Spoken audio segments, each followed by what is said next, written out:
Thank you, Eileen. As Eileen let you know during my introduction, I am a civil engineer in the other half of my brain, and it occurs to me over time that reading deeds comes more easily to me maybe than other people that haven't been doing it for a long time. There is so much information as you get into some property deeds, both ancient and recent, that I'm hoping we can help some people with a little more comfortable way of looking at things today. So we're going to talk about why you want to read these deeds and then how we can access the deeds in our research.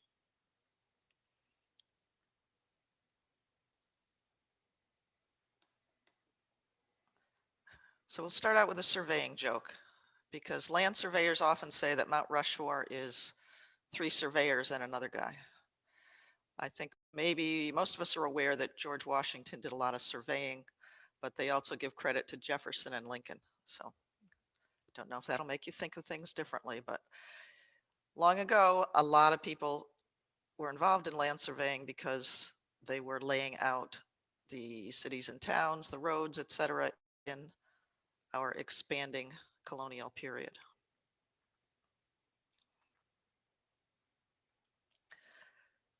So first off, what type of information might you find in a deed? I don't know if you have read your own deed. You maybe saw it once at a closing, stuffed it in a folder. Maybe your descendants will be reading these deeds and wondering what it was that you bought. But let's think about the different information that you might find when you read this document. First of all, did your ancestor own land? What does that tell you about this person? Were they of age? Did they have a little money? Social status, how much land, that type of thing. So this is going to give us a little bit of knowledge on where your ancestor sat in the big financial picture of years ago. The deed will tell you when did they acquire this land. So did this happen when they came of age, when they were 21, 25? Was it later in life because they were struggling financially? So let's pay special attention to the dates here. It will tell you when they moved, right? They are buying land in one place, selling land in another place. So deeds are going to help you understand where people were going if they didn't stay in one place, because it's a long time between that 10-year census, right? A lot can happen in there. So this may help pin people down. Similarly, when they sold the land, where did they move to? So this is going to help us quite a bit with our timeline, potentially, if they were migrating. A deed can tell us who their neighbors were, which is important when we study the so-called fan club, right? Friends, associates, neighbors. Because people often were connected with their neighbors. Did they buy and sell land back and forth? Were their children marrying each other? Were they related? We might pick up a maiden name or other family names just because they were migrating together. And we may say transactions within the family, when the father perhaps divided up his land among the children or cut a piece off, started a farm for a newly married couple, that type of thing. And then the deed itself may describe what this land looked like. So that gives us a little bit of a picture, because we're always trying to flesh out our ancestors or the subject that we're studying. And that gives us an idea of where they were, you know, the little house on the prairie view. When we start reading deeds, the first thing is to get used to the standard format, because they do look alike in a lot of ways. So when you're reading terrible ancient handwriting, if you know what you should expect at the beginning and the middle and the end, it helps you maybe get through the words. And obviously the handwriting itself can be a big challenge. But we're going to hopefully up our vocabulary a little bit, and that will help us decipher some of this. And one thing to keep in mind as we read through some deeds is the date of the document, the date that the sale took place, is not necessarily the date it was recorded. Deeds are kept in our county courthouses here in Massachusetts. I mean, if you see an old Western, you know, they're always worried about somebody's going to steal my deed. Well, that document itself used to be more important, the original with a signature on it. But these days, things go directly to the courthouse. It's not really a question of who owns the land. But years ago, if you didn't live near that county seat, carrying the deed that you may have signed over your kitchen table, taking it into the courthouse and getting it registered may not have been easy. It may not have happened till years later when they wanted to sell the land. So just take a look at the date, see if there's more than one date as we get to the bottom of these deeds. As I say, it just, you know, they may have been closer to another side. I've heard of land that was recorded in an adjacent county just because that courthouse was closer. Not of a normal situation, but it can happen. Okay, this is not terribly readable. I don't know which is better. I think being at your own computer where you can put your nose right up close may help instead of if we were at the big screen in the library, but they both have their advantages, obviously. But the first thing to understand is the, you could call it the filing system, right? Every deed will be noted by book and page because physically they're stored in the Registry of Deeds in books, and they're stored consecutively as they come in. You will see page 213, page 214 is not related at all alphabetically or by location or anything like that. It's just consecutively as the deeds come in. You're going to start at the beginning with a greeting. Know all men by these present. Sometimes there's even more flowery language. It's kind of like a hear ye, hear ye. We have Lucius Clark, if you squint at that a little bit, is the seller. Lucius Clark of West Springfield, Hampden County. So the first important vocabulary word is the seller is the grantor. The seller is granting the land to someone else. Then generally lists the price. It says in consideration of $1,500. So consideration is what's passing between the people. And then we have the buyer, who's the grantee. And I should know who that is, but I can't read it. Okay, grantor, grantee. That's important because as these deeds came into the registry day by day by day, they're not indexed in books, but an index was created, both for the grantor and the grantee. So as this came in, someone would take out the great big book and write down those names on that alphabetical page for their last name. So they would be entered, and you can go back and look up alphabetically or approximately alphabetically because they're also being listed as the deeds came in. They'd leave a space for the CAs and then the COs and then the CUs. So we can go back and find people, which we'll talk a little bit more about when we get to the locating deeds part of the talk. So then you have the description, which is the meat of the deed. And you can see that's an entire paragraph. It may describe the land very generally, that it's so many acres located on a road. Or it may list who owns land around it. It may list features such as running along the stone wall on John Brown's land and then to a big tree, etc. So the description is the meat of it. And I can't help being a hard copy person.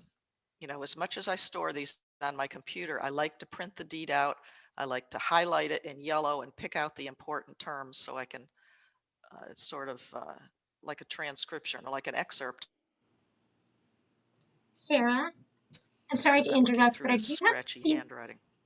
Do you have the ability to zoom in for us so we can see a little bit more of that text, or? I think it'll be a little clearer on the next one. I'll highlight because I don't think I can, no, I can't really manipulate the slide unless I go out of the PowerPoint.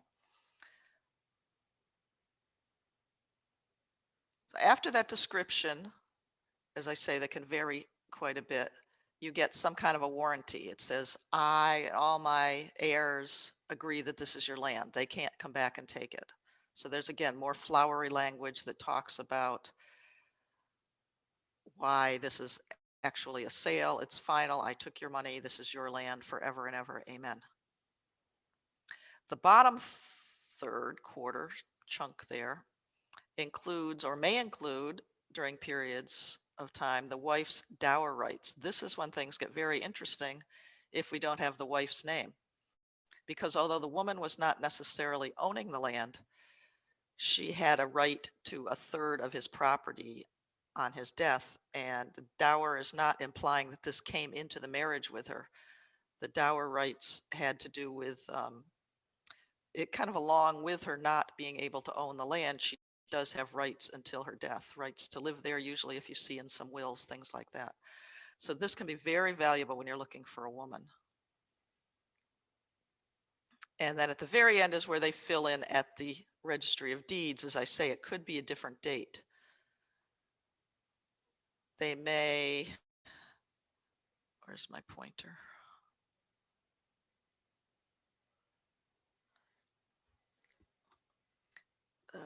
Well, that wasn't what I wanted to do. There may be a date given at the beginning when the money changes hands, but at the end is the date when the deed goes to the registry. And this deed came from 1838. And if you think about this is sort of a fill in the blanks form, that might surprise you, right? But there were printed forms that were ready to be filled in for these deeds back that long ago.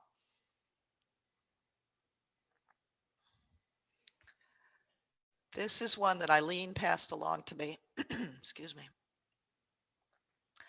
Same format. This has nicer handwriting, and you can see what's happening there.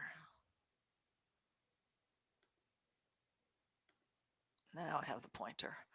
Okay, to all people to whom these presents shall come, greetings. So this is your lead in. Know ye that I, Nathaniel Eli of Springfield, there was no Holyoke in 1761. He is of Springfield. This is where he lives. So this is nailing down this individual if he was a person that you were interested in the county of Hampshire, in the province of Massachusetts Bay, 1761. This was not the United States yet.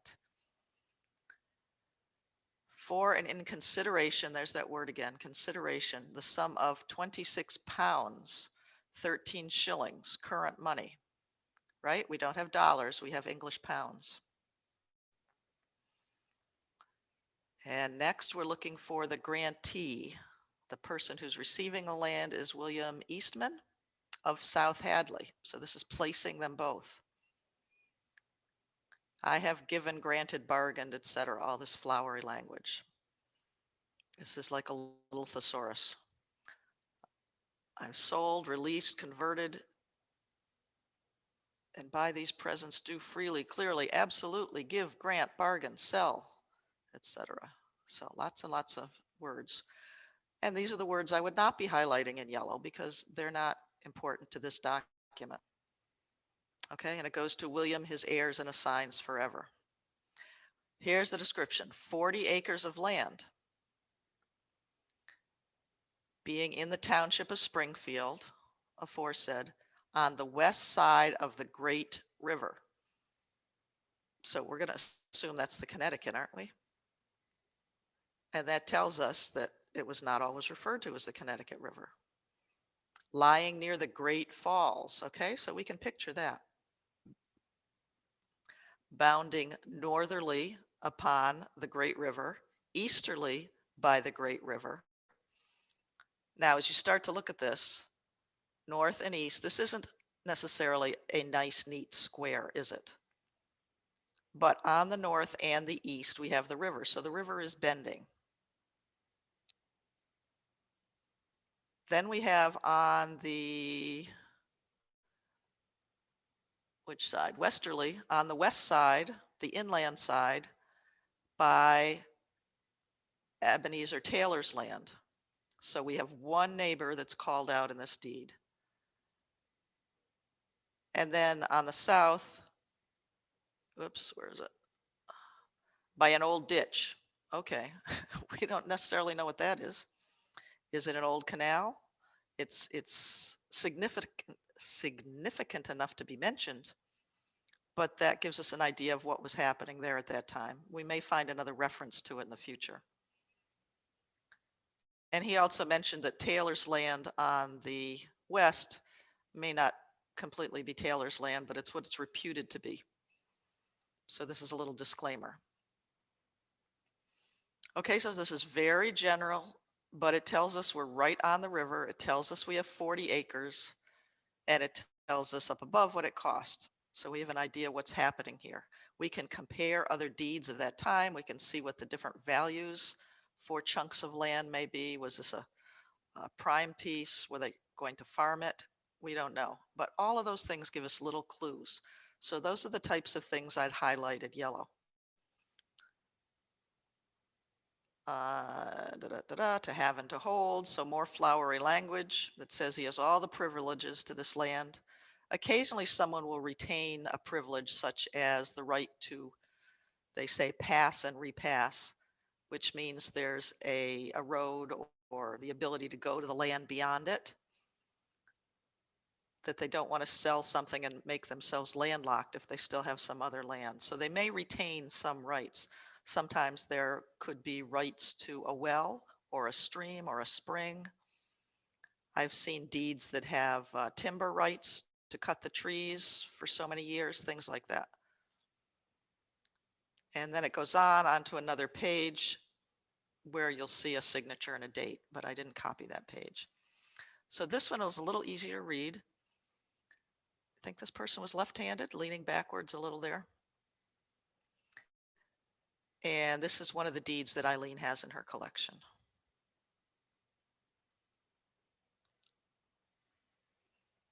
So when we're trying to locate our person of interest, our ancestor or another person, the deed may be written as he comes from one place, in this case, Samuel Tenney of Littleton, up in north central Mass, in the county of Middlesex and the province of Massachusetts Bay. Again, this is a deed that predates the Revolution. But the land that was being sold was in Lunenburg. So this person was of Littleton buying land in Lunenburg, and we could make an assumption that we could then flesh out that they were moving from one place to another in that year. And similarly, in the other direction, if he's of Littleton and say the land was further east in Ipswich, we could say, oh, okay, so he's already moved to Littleton, but now he's disposing of his land in Ipswich. So it can give you a little bit of a time frame and a geographical picture of where they were moving during time. So look for places and dates. Here's a little cheat sheet of words we may find that'll help us understand the description of the land as well. Very often you're going to see land referred to in rods instead of in feet. A rod is 16.5 feet, and a chain is 66 feet. That would be 4 rods. So it may describe, instead of in feet and inches, as rods or chains and links. A link, there were 100 links that made up a chain, a physical chain that they measured with. You may see distances described as more or less. You may be going up and down hill and it's difficult to measure those distances. You may see reference to the corner, 100 rods to a stake and stones. So that would be somewhat temporary marker, but they could pile up a little pyramid of stones on a corner if there weren't anything there that they could reference to describe that. You may have so many feet to the old oak tree. And if it was already old then, chances are we can't find it today, right? So some of these things are temporary and need to be replicated if we were surveying them today. We're not going to that extent. And it's going to reference the roads in the vicinity, and it may say something like the Post Road to Greenfield. So you'll be looking for roads with different names than they may have today, and perhaps different alignments than they have today, which is when we go back to the old maps we talked about last time we were together. So sometimes when I do this talk in person, I bring the actual chain, and this is what it looks like. So imagine carrying this around, stretching it out, counting links as you measured the land.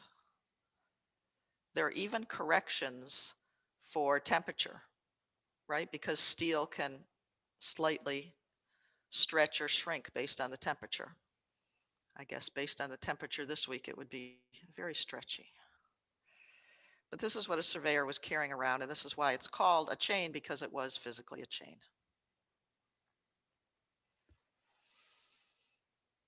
Okay, don't let this little picture frighten you. I don't want to start any math anxiety here, but we just need to know our 4 directions: north, south, east, west. And then this breaks it down in a pretty little diagram into various degrees, but don't get hung up on the degrees, because after I highlight my deed, I want to plot a little sketch in my notebook. We're carrying a notebook with us, aren't we, when we go reading our genealogy? We're going to make note of the document, where we found it, what the date is, and what we get out of it. So maybe we're in the Registry of Deeds, we're reading a deed, we're not sure if we're in the right place, and we just want a little bit of a sketch. Okay, so we're going, the key points are north on our little compass, our back is to the south, our right hand is to the east, our left hand is to the west. So as I read the description in the deed, I'm going to take my imaginary compass and I'm going to see what it says. And it may say 42 rods northeast. So as I'm standing facing north with east in my right hand, I'm going to just pick a random angle in between, because this deed didn't tell me. If it does tell me, I can approximate that direction. But I'm just going to take a line and say, okay, on my sketch with a pencil, we have an eraser on our pencil. If we don't like it, we can go back. But if the deed tells us to go northeast, I'm just going to make a random line that goes northeast. Then I'll pick up my compass, go to that endpoint, and take the next direction that the deed tells us. And the deed may tell us southeast. Here's south and east. So something's happening in this direction. And I'll make a pencil line. Move my compass over to the next point. Read the deed again. See that yellow highlighted section that may say southwest, coming back in sort of a rectangle like this. Then I can, in my mind, walk to that point. And this one may say along the old county road to the point of beginning. They often refer to that as the point of beginning, where the physical survey starts, because they're measuring this when they create a deed. So it may give a dimension, it may just say along the road back to the beginning. I don't know if this is actually the shape of it. Some deeds have more information to go on, some have less, but I just like to get a little sketch on paper. We may have many, many more courses. It may be a nice square cornered rectangle. It may be a crazy shape. It may reference something like the old stone wall. So I'm going to add that to my drawing. It may say to the middle of the stream. In the previous one, we had the Great River.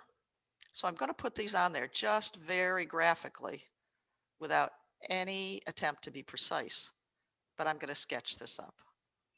Then I want to add to it, if this is in my genealogy notebook, I'm going to put down that it was 40 acres or whatever the deed told me. I may list those neighbors. Certainly want the book and page. and then the names of the grantor and the grantee. So this is not anything that's worthy of publishing in a book, but the point is you have an idea of where the land is. If this is referenced on a road, you want to put that road down. So I'm going to take whatever I highlighted when I read that description, and I'm going to make a little sketch. This is a deed that comes from Rochester, Vermont, but I like some of the things it says. So some of the things I would highlight here. This one is very specific.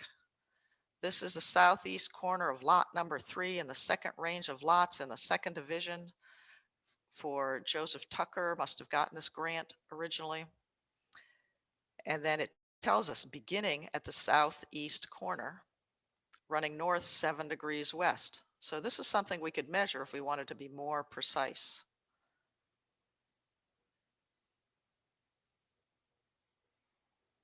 If you came to my talk about maps a couple of weeks ago, I did show a map of my town of Irving that was divided up into a grid. But this is not the normal state of affairs in New England deeds. This is the type of thing we see in the Midwest where everything was set up on a grid. But occasionally you're going to find something with these lot numbers in it, and you want to go looking for a deed that corresponds with that. So here's one that's very specific. We could take out our protractor. We could find a 5th grade child who could help us with this, and we could draw a more precise rectangle. But from the Vermont archives, we can find the plan that was made of Rochester, Vermont early on. And you can see that they're nice square corners, except where we have a river running through. And you can see this is a very common thing to have these long, skinny lots that had access to the river. They may have had a house lot and then a farm lot. So if we take these deeds all the way back, we may find a lot of very early information on this location. And we can then compare that grid plan to a modern map and start to overlay and find out where that might be. Because basically in these very old deeds, the references only say to that old road to Greenfield, and we don't know where exactly on that road it might be placed. So we're looking for another feature that can locate us in space.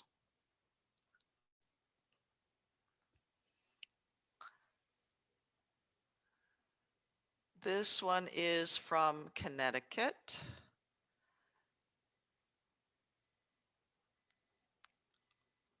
And here's the description we can find here. Easterly on the road. Northwesterly on the burying ground. Now this is a great call to have. Chances are the burying ground is still there. The burying ground doesn't say to the family cemetery under the tree. It says the burying ground, which implies it was a used by many residents. So that's going to help us locate where this land is. Westerly to the brow of the hill as long as the flat land goes. Now we can sort of picture the role of the land. And this says the same land that the said Coleman now lives on. So this gives us another little clue in our timeline. He didn't own the land before the date of this deed, but he's living on this land. And we know he's living next to the cemetery, and there's a road. But unlike the previous one, we have no dimensions, no numbers to put in. We're just drawing a vague sketch. But if we can locate that cemetery, that's going to help us figure out where he was. Okay, another one you can't read. But this one begins at a white oak tree. Doesn't say if it's next to the road or not. Binding, which is a way of saying bounded or neighboring on Mr. Stephen Shattuck's land. Binding on Mr. John Fox's land. So we'd like to see, again, without dimensions, not telling us how long they went along this piece of property, but who were these people? Brothers, brothers-in-law, neighbors whose children may have intermarried. So those abutters are important.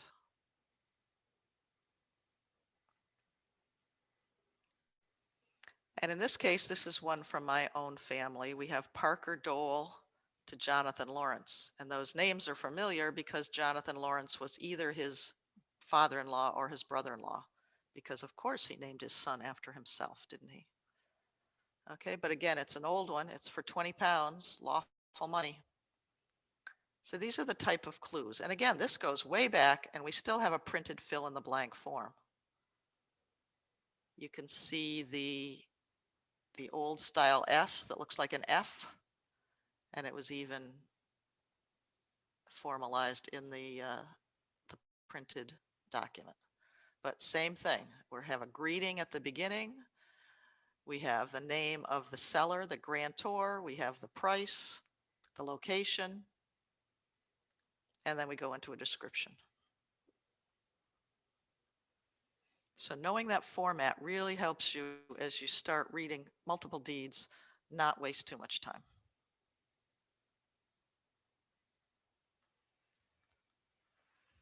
Your deed to the house you live in may look more like this because now we have typewriters.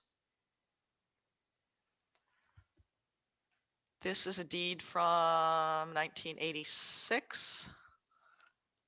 This is from the Franklin County Registry of Deeds. Up here you may see this barcode because that's what happens in modern times when it's recorded. This is how you know it's not the one your lawyer typed up. It's the one, it's a copy of the one that actually went into that book in the registry.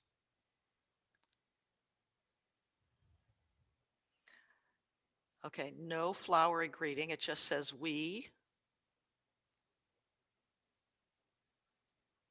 the Augustines of the town of Montague, Franklin County, Massachusetts. The amount of the sale, $103,000. The buyers, oh look, that's me. And then the description. And this description is specific. It says along the line of Main Street. It gives how many feet, more or less. Okay, specific but not specific. Gives the names of the neighbors, but these neighbors had not lived there for tens and tens of years. Lawyers, do we have any lawyers in the group? Lawyers are lazy. They don't rewrite this description. They take the old description from the previous sale and they carry it through. And sometimes that happens for many, many years until the property may be divided up into smaller pieces. So they're referencing the previous document, and it will tell you, being the same property conveyed to the Augustines from Edward Sullivan, August 1981.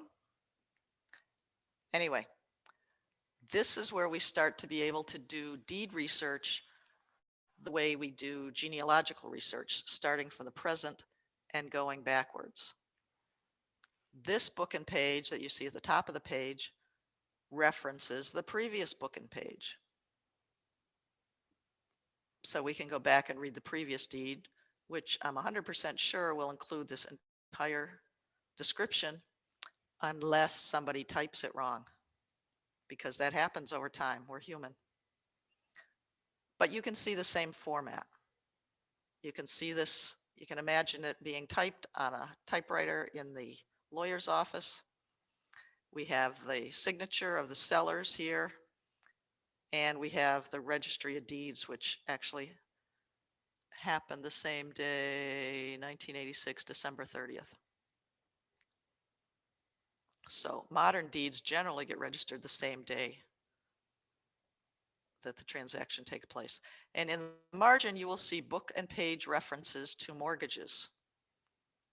Because when you go to sell this property, they want to make sure it's not mortgaged to someone else.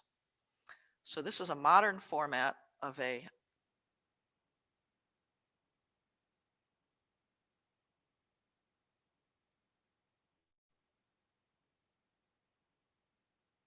Sarah, we just lost your audio.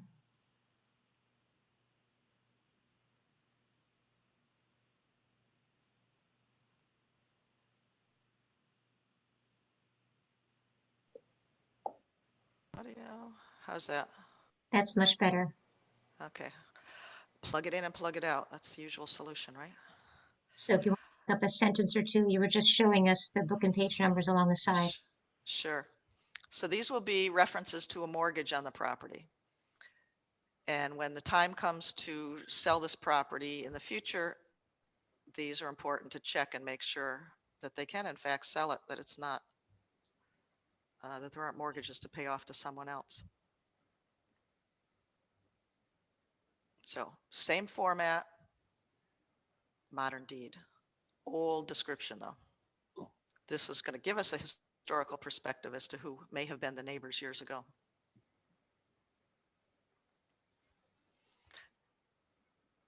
Here's another example that does not give us a lot of information, but it references another document. A certain tract of land in Irving, known as lot number 98 on a plan of lots entitled. We need to go find this plan, addition to Moore's heirs building lots. But it tells us where to look, recorded in the Franklin County Registry of Deeds in Plan Book 5, page 48. You will find when you're at the Registry of Deeds, there are books that are bound together with plans. Same concept. As they came in chronologically, they're put in a book.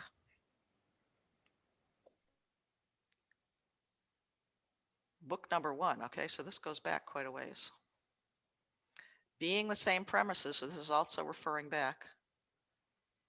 This is a 2005 property transfer, but it's referring you back to this ancient survey. Okay, now we're up to book 4973. Time has gone by in Franklin County. There are no new boundaries in this deed, so they're just calling back to the historical description. If you have a survey done of your house when you buy a new house, that's not a survey. They call it a mortgage survey. It costs you $200, $300, $400. Basically what it's saying is that that house actually sits on the lot. The research that's involved in a real boundary survey goes quite a bit beyond that type of activity, but this is, when we have a mortgage survey on a land closing, it has to do with the bank's satisfaction that they haven't put money down on something that doesn't exist.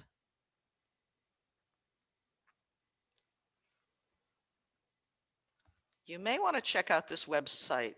It's really visually, it's easy to understand how the county boundaries have changed. If you look at this, mycounties.com and Massachusetts, you can just click, click, click and see the boundaries move. When we're looking for information in our local area, Hampshire County was the first county that was defined, and then Franklin and Hampden came off in 1811, I want to say. Similarly, in Eastern Mass, we had the Mass Bay Colony, we had the Plymouth Colony, and then the counties were founded. Interesting to note, Norfolk County used to be here. There was an ancient Norfolk County during colonial period. It vanished. It was absorbed into Essex County, and then a new Norfolk County was founded here. So if you're looking for old records, very old records of Norfolk, they're going to be within Essex. But the county boundaries are important because that's the way the deeds are stored in Massachusetts. And as the boundaries change, we talked about this a little bit in the map talk as well, but as counties were defined, we may find an ancestor in there. The boundary line between the towns of Ashburnham and Ashby, 300 feet west of the cellar hole on the old Hall farm. And it describes a brook too, and the course of the brooks may change, right? We have another one, situated on the land of Edward Johnson. So you may find a name in this type of thing. Now, how do we find these deeds? I hope this has given you a little bit of more comfort in how you read through the document when you're holding it in your hand, but how do we get the document to begin with? If you physically go to the registry, and they are opening up now, you will see these books, and you can physically go to book number, whatever that was, and open it up and look at the copy of the deed.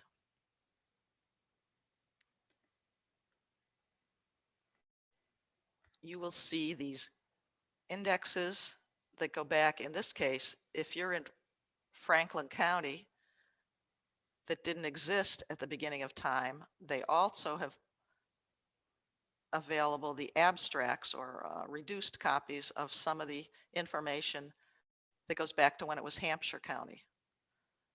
So if you want to see the full documents, you're going to go to Hampshire County, but you have an idea sitting in Franklin County of the land in those Franklin County towns that was formerly Hampshire. So this says it goes back to 1663.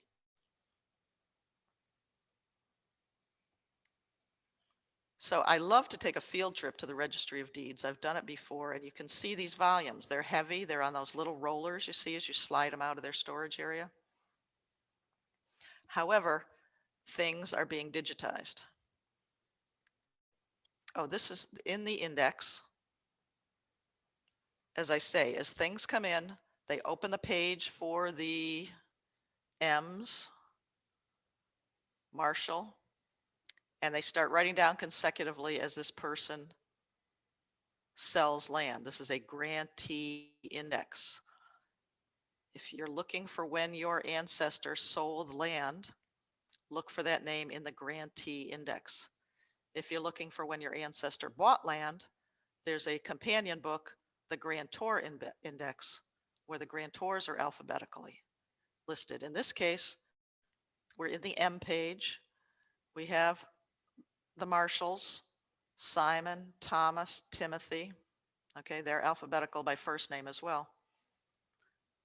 And then they're filled in what he sold over time. Someone came back later and listed which town this was in. So this helps us as we're reading through Fitchburg, Lunenburg, Fitchburg, Lunenburg, Hubbardston, Holden. And then we take it to the book and page. Someone also in this case noted whether these are all deeds. In some cases, you'll see a mortgage. You're more interested in the deed on the first pass. You may be reading mortgages later as you dig deeper into things. But this is what those index pages look like. Great big heavy books. Alphabetical and then by year with that name. Now these have been copied. This is not going to be the original that shows you different handwritings, different pen widths. So this is a first pass through, but obviously also very old handwriting. So when you're looking for an ancestor, instead of looking for your own deed and going backwards, we have to start in the past. That's kind of like bad genealogy, isn't it? But we're picking a name that we've already researched, and we're going to find what we can in that period of time. Okay, what can we do from home? Massachusetts has one page that links to all the various counties, masslandrecords.com here. We have the smiling face of the Secretary of State on the front, and all we have to do is pick a county, and it clicks into a page. Each county handles things differently. Each county has a Register of Deeds, which is an elected position, and they set their priorities. Each county has digital records that cover various dates. You can't get everything online. Surprise. So if we click on Hampden County, we get another happy face of the Register of Deeds. These are political positions. I think Galvin got in trouble for having his face in too many places, didn't he recently? But this is what we find on the Hampden County deeds. And oh, I cut it off right here. It says search. And if you push search, you get these options. Generally, we're going to search by name, or if we have a book and page, we will search by book and page. And you can narrow it down by date range. If you know the person was only in this place for a certain period of time, you can put those dates in. You can see here we also have recorded plans. Not every property plan is recorded, but when we had the reference to that plan in the previous deed, it gave us a book and page, and that was book 1.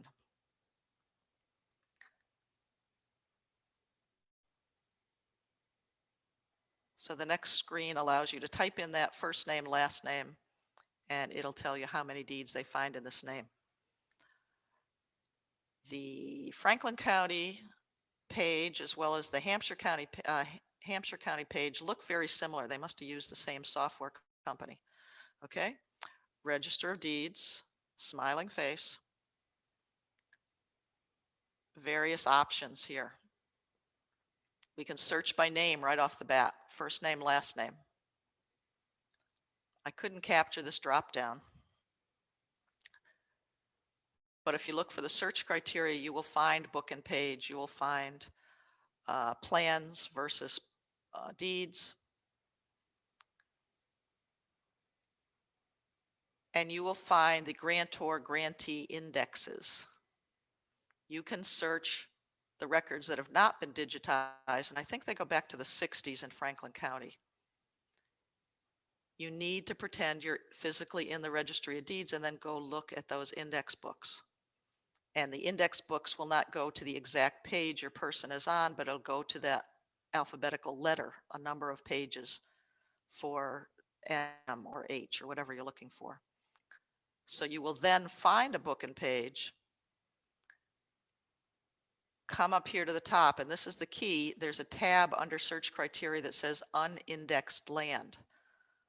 On unindexed land, the boxes here will not say name, they will say book and page.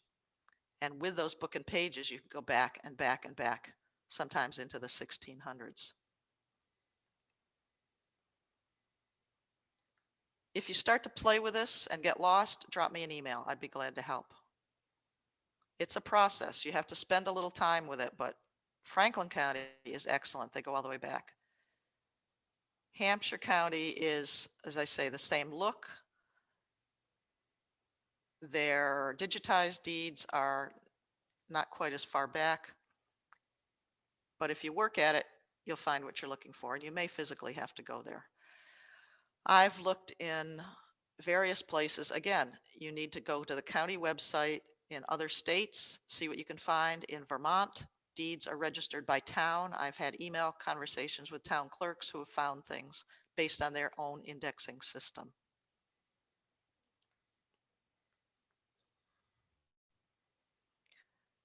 You may find what you're looking for at FamilySearch, however, the deeds are not indexed. I always try the county, the Mass Land Records webpage first, but you will find those grantor-grantee books, images at FamilySearch. Okay, they call it out 1620 to 1986. The collection includes all counties in Massachusetts, but they're just images. So you have to work your way through those index books, and then you have to figure out how you process through the many, many, many pages of microfilm that get you to that image you're looking for. It's possible. I know one of my contacts at NEHGS is always using the footnote from FamilySearch, and I'm always going back to Franklin County when I'm in Franklin County because it's so much easier. But here we have almost 6 million images. So try the county website, try FamilySearch, go in through the catalog.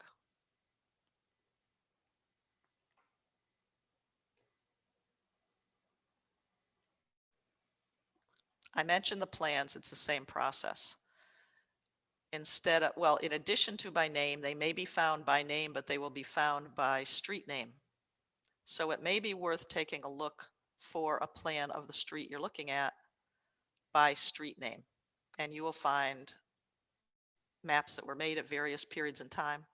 Maybe a modern subdivision where we create a new street, we give it a new street name. But they're also listed by book and page. And you can physically, if you're in the registry, you can open those books and look at the plans. This is the plan that was mentioned in that description of book 1. It's kind of unusual to have so many lots divided up at that point in time, but this person imagined that he was making a new town center. He called this new street Main Street. It is no longer called Main Street. This is in Irving. But this is a map that was drawn in 1871. And this is the map that was referred to in a deed, Lot 8 of Book 1, page something. So this may exist in a current deed. And you may be able to take it all the way back, doing the genealogy of that lot, right? Taking it back to when that lot was formed from a bigger lot.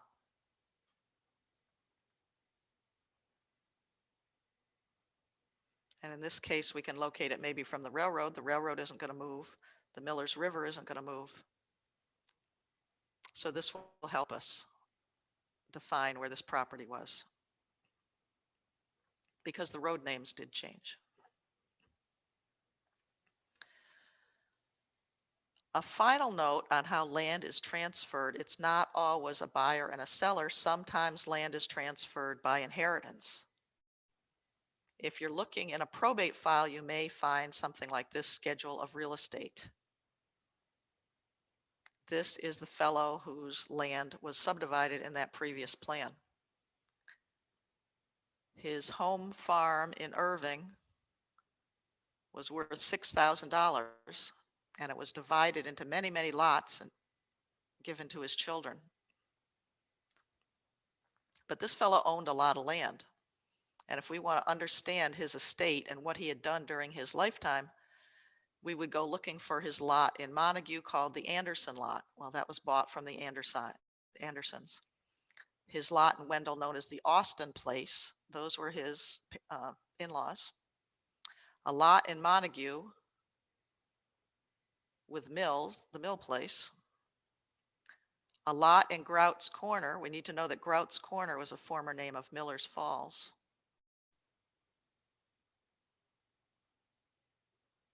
South of the river in Grout's Corner. This was land, this was kind of a strip along the river. He was looking for water rights. A lot in Northfield Farms, the southern part of the town of Northfield, used to be known as Northfield Farms, called the Stratton lot and the Holton lot. Those were the people he bought these from. So we could go back and look in that grantor grantee index and find descriptions of all of these lots if we found a transaction between these two people, Stratton, and this was James Moore. Okay, and this distinguishes the big lot as where he lived, his home farm, which was subdivided.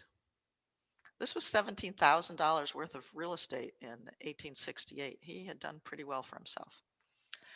Now, if you start looking in the grantor grantee index for his children, you will lose your mind, because they were trading back and forth. One was selling out to another. Somebody cashed out.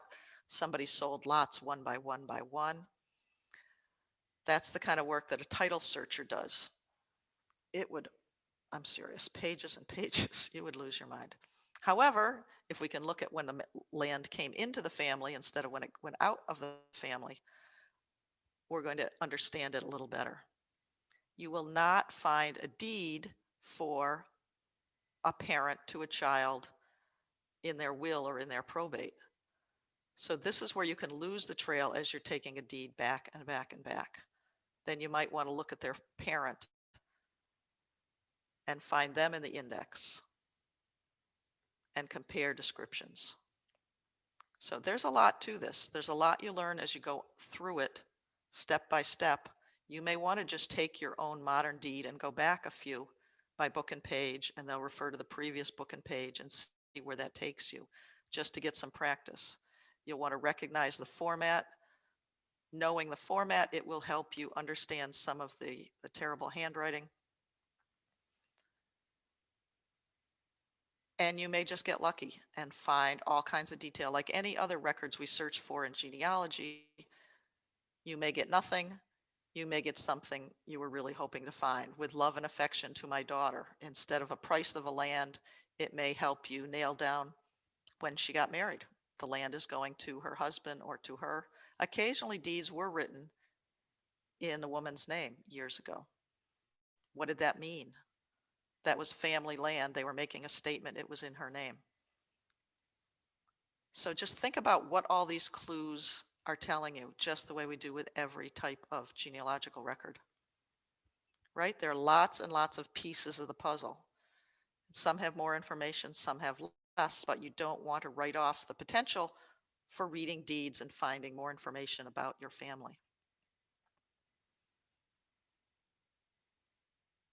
Thank you for being here today. I'm happy to take some questions, or as I say, if you want to get in touch with me when you get in the middle of something and it's just not making sense, feel free to contact me at a later time. Thanks. Thank you, Sarah. That was great.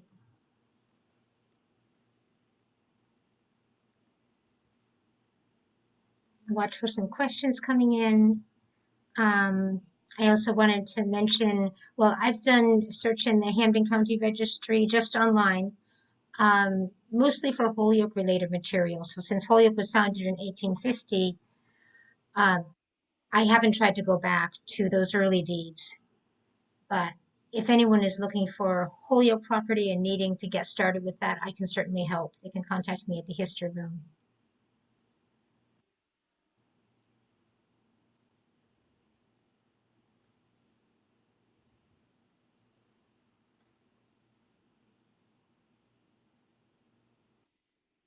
Okay.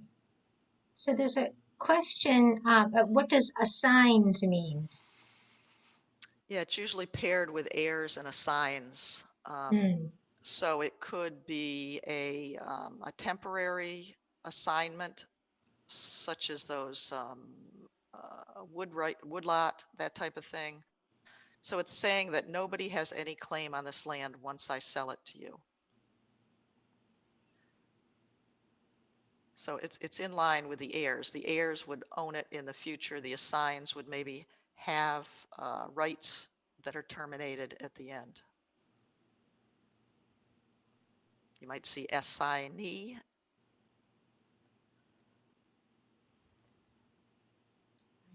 Okay. And any thoughts on when the indexes will be more comprehensive and searchable, either at the registries or? You know, it depends on the priorities of that registrar. So if everybody got in touch with that person and said, hey, we think your budget should be, slanted toward getting more of this information available, there isn't a huge genealogist lobby, right? So what are the other reasons this might be important? Is it the real estate attorneys, or I don't know. But you can work your way through in FamilySearch. You just have to spend some time getting familiar with the concept.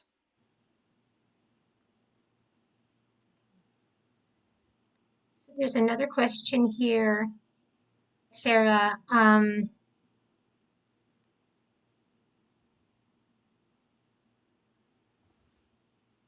So she was interested in what you had to say about dower, and if you could talk about other people not always represented in property records. And Charlotte, feel free to unmute yourself because I'm not sure I'm asking your question right.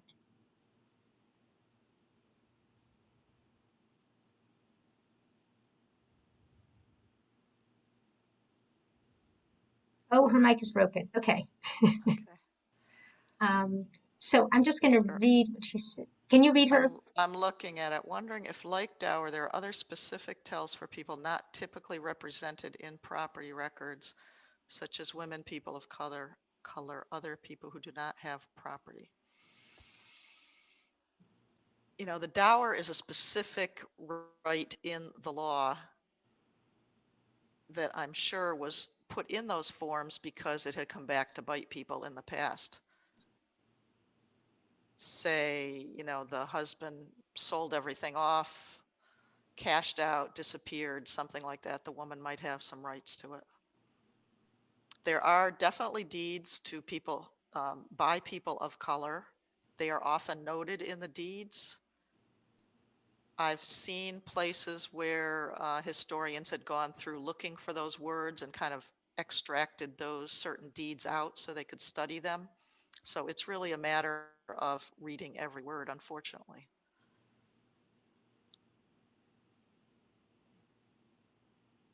I don't know if that helps. I can't think of another example. So Pat mentions that the long, skinny lots on a river were called ribbon lots in the Midwest.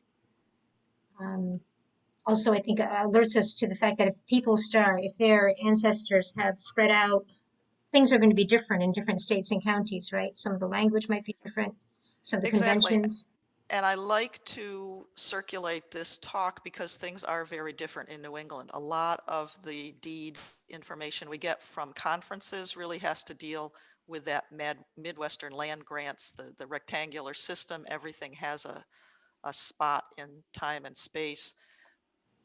And I think mostly because those happened later in time when the various territories were opened up, they were made into a grid right away, whereas New England just grew inch by inch as people moved westward and settled and defined their land. There were grants from the king originally, there were military grants, and those are all very interesting topics that I didn't really go into any detail.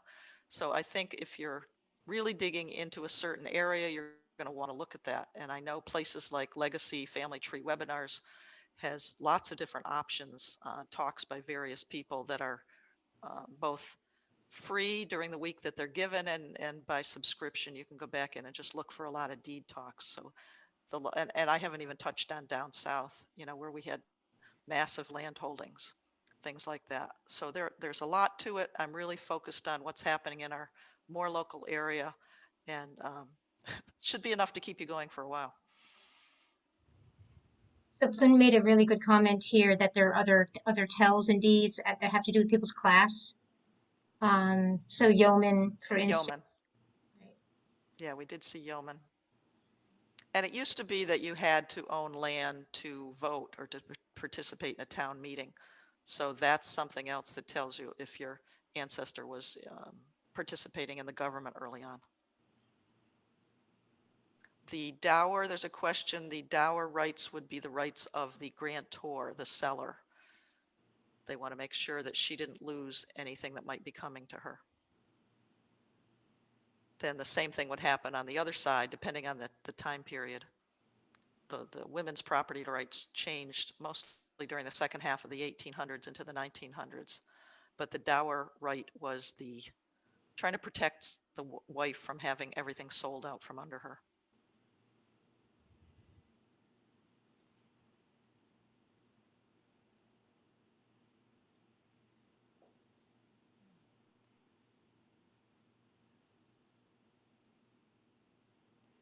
All right. And I had actually put in earlier that the Hampden County was created from Hampshire County in 1812. So you were very close, 1811. So you had that almost. Yeah, and if you look at that interactive county map, it's quite interesting. You can see the jogs that happened. One town, we've got the Connecticut border where the jog came and went, things like that. And then of course Maine was separated from Massachusetts, so that's a big change in the where the records were kept. And people I found very helpful at the Mass State Archives by email. That's an option too if you're looking for something that goes back, and you've got a lot of confusion as to where it actually was when the county happened if we're getting back into colonial times.